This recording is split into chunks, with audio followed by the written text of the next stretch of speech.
so much, Mr. Chairman. I'm really grateful to you for giving me this opportunity. I was told this morning that I would be one of the speakers. I didn't know until then. And then I was told that I'll be speaking tomorrow, which is more like politically oriented program. And then, I saw my name over there. So obviously, when we're talking about environment, I'm not an environmental expert, and I would like to say that everybody who has done a presentation on environmental issues here has done a great job. And I'm really thankful to all these environmental experts, because every issue that has been mentioned so far is something that we have been trying to talk about in the last 10, 15 years. And we have tried to raise the awareness and being the whistleblower internationally that, Gilgit Baltistan does need support from the international community against Pakistan's self-centered and selfish actions in Gilgit Baltistan. And I have like 2 minutes. I don't have a lot to say, but let me take you back to the 1970s when Pakistan was building Karakoram Highway, and at that time it was told to the local people that it will be built for the benefits of the local people. And while they were building Karakoram Highway, the local people demanded land compensation, and Pakistan refused it and did not give any land compensation. And New York Times mentioned in its report that when local people became very aggressive and they wanted to stop the construction of Karakoram Highway, Pakistan used jet aircrafts and gunship helicopters to attack the district, southern district of Gilgit Baltistan. It destroyed, razed several villages to ground, and killed, the word of New York Times is killed an unknown number of people. Obviously, there was no opportunity to count the number of people killed. Now let me take you about 30, 40 years further forward into 2010, when the people of Diamir, where the Basha Diamir Dam is being constructed, they asked for land compensation. Pakistan again refused land compensation.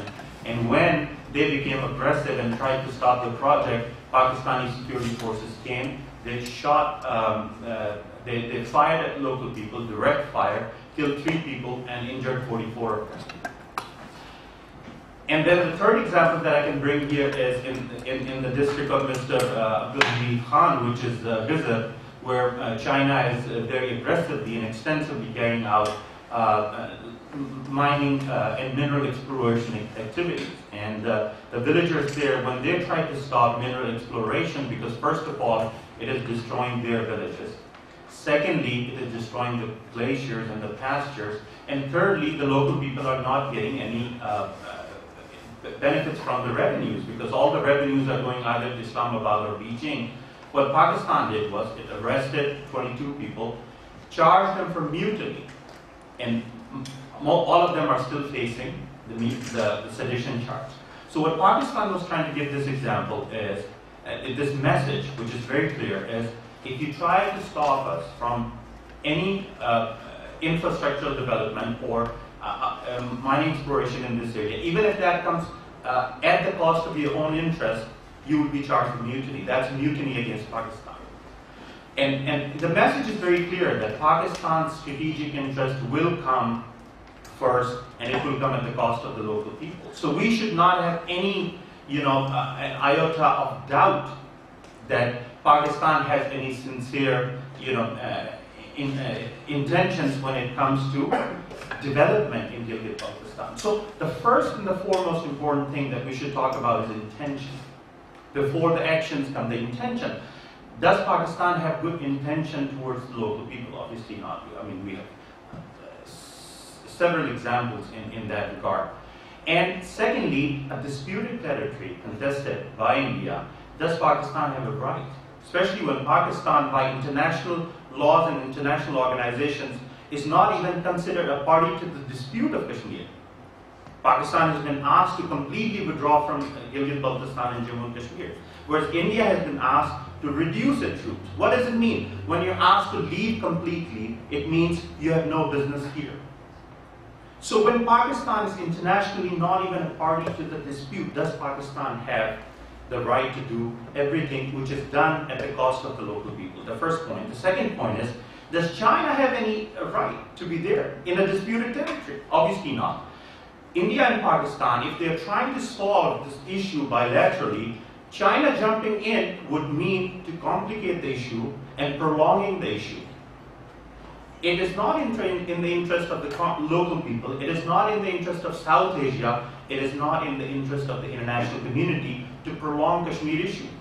But China jumping in and challenging, let's say, India's presence in Indian Kashmir, but being complicit or be happy to have Pakistan on its side.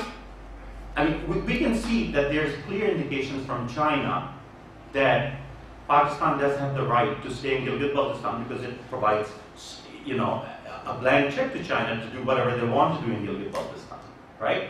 And all these troops, you know, issue in Gilgit Baltistan, independent experts and Secret Service agencies of the West have done their research and they have come up with this final conclusion that yes, China does have fighting troops in Gilgit Baltistan and Pakistan occupied Kashmir. So it's not just one or two experts talking about it, but now the international security agencies are also talking about it. So in the end, what I would like to conclude is that anything that comes at the cost of the local people, anything that is just there to benefit the strategic and economic interests of Pakistan and China, but has to come at the cost of local people, need to be stopped immediately. And that includes economic development or infrastructural development or mining exploration.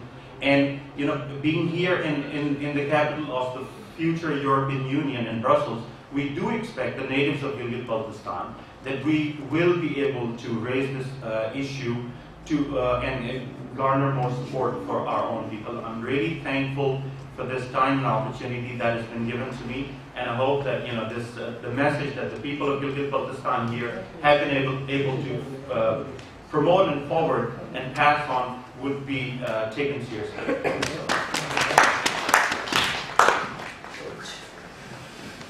Thank you, Mr. Senge, for your precise brief conclusion. And I think I was told that there are seditious charges against the people in Adabad, those who are protesting about that flood and the landslide.